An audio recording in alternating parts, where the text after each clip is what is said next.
से भक्ति हमारी, तुम जग में समुद्र हो, दुनिया ढूंढे जगत में तुमको, तुम तो मन के अंदर हो, तुम तो मन के अंदर हो।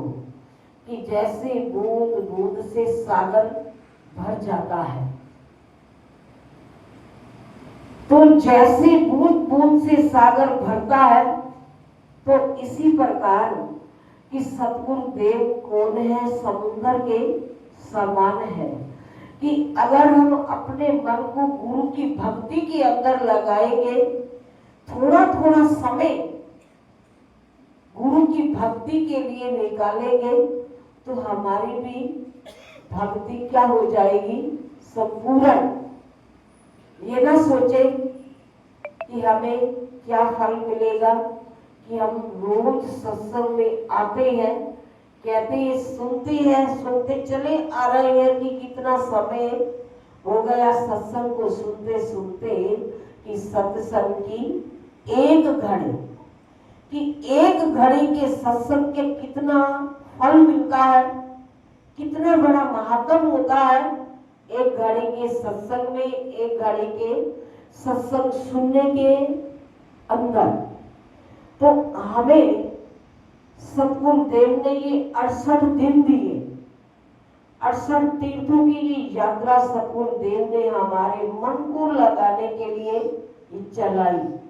कि वरना हम कहाँ होते, सोए होते। तो सतगुरु देव ने कितनी महान कृपा की कि उठो सोने वालों जगाने वाले, उठो सोने वालों जगाने वाले आ गए, नाम वाला डंका बजाने वाले आ गए। कि सोने को तो पूरी रात होती है, अगर पूरी रात के अंदर हमारी नींद पूरी नहीं होती, तो सुबह इस 1 घंटे में भी पूर्ण होने वाली नहीं है। तो इसलिए संत फरमाते हैं कि रात गवाई सोए के, दिवस गवाया खाए, हीरे जैसा जन्म था और कोड़ी बदले जाए। कि हमें ये हीरे ज्वारात, सोना चांदी आभूषणों से भी बढ़कर ये नरतन मिला है।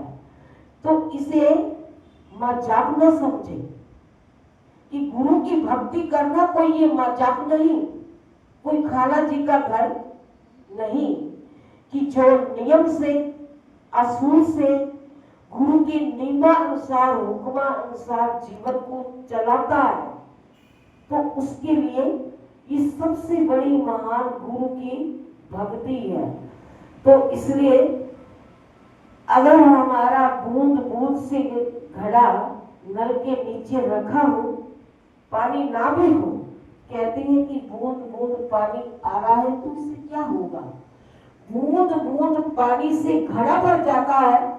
तो अगर गुरु महाराज जी की थोड़ी थोड़ी भक्ति करेंगे, तो क्या हमारा परलोक नहीं संवरेगा। वो संवारते हैं, बनाते हैं। कोई बनाने वाला हो तो श्री कपिल भगवान बोले कि हे कल्याणी, 4 आश्रमों में गृहस्थ आश्रम बड़ा पुनीत है। कि ये कपिल मुनि समझा रहे हैं कि हमारे 4 आश्रम हैं, कि 4 आश्रम में गृहस्थ आश्रम सबसे बड़ा और पुनीत है, पवित्र है। कि अगर नियम के अनुसार चले और चलाए, अगर गुरुदेव हमें कुछ कहे और हम कुछ करें, अपनी मर्जी से किया हुआ कर्म, अपनी मर्जी से की हुई गुरु भक्ति किसी काम की नहीं होती। जैसा सतगुरुदेव हमें समझाए वैसा चले, यदि इसमें सदैव संयम नियम से रहे, तो चारों पदार्थ उसके पूर्ण हो जाते हैं। कि चारों पदार्थ, 4 फल, धर्म, अर्थ, काम और मोक्ष, ये 4 पदार्थ, 4 फल उसके पूर्ण हो जाते हैं जो गुरु के संयम नियम से रहता है, चलता है। परंतु जो नियम से नहीं रहता, तो उसका जीवन व्यर्थ हो जाता है। कामनाएं उसे नष्ट कर देती है। कामना तथा अर्थ के लिए धर्म का दोहन नहीं करना चाहिए। कि कामना कामना के अंदर भी फर्क होता है कि एक कामना तो हमें 84 में ले जाने वाली है और दूसरी कामना हमें 84 से बचाने वाली है। तो कामनाएं उस जीव को नष्ट कर देती है और जो नियम में रहता है तो उसका जीवन सतगुरुदेव संवार देते हैं। कामना तथा अर्थ के लिए धर्म का दोहन नहीं करना चाहिए। धर्मवृत्ति का मार्ग ही कुछ और है।